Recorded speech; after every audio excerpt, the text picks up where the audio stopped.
জার্মানির 7 গোল মানে আলোচনা হবে ফুটবল বিশ্বে। 2014 সালে ব্রাজিলের মাটিতে ব্রাজিলকে সেমিফাইনাল ম্যাচে 7-1 গোলে হারানোর পর থেকে জার্মানি কোনো দলের বিপক্ষে 7 গোল পেলেই এ নিয়ে আলোচনা শুরু হয়ে যায় ফুটবল বিশ্বে। ফিফার চলমান উইন্ডোতে ইউরোপে চলছে ইউএফা নেশনস লিগ।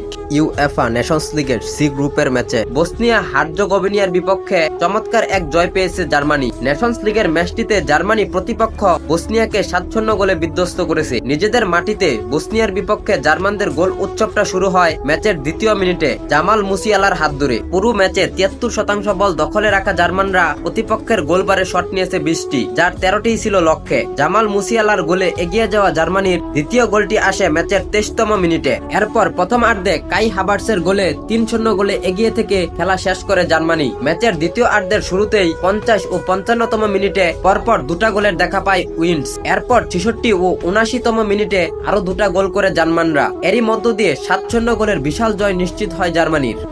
ফুটবলের নিত্য নতুন আপডেট সবার আগে পেতে আমাদের এই চ্যানেলটিকে সাবস্ক্রাইব বা ফলো করে পাশে থাকবেন। আর আগে যদি সাবস্ক্রাইব বা ফলো করে থাকেন তাহলে আপনাকে অসংখ্য ধন্যবাদ।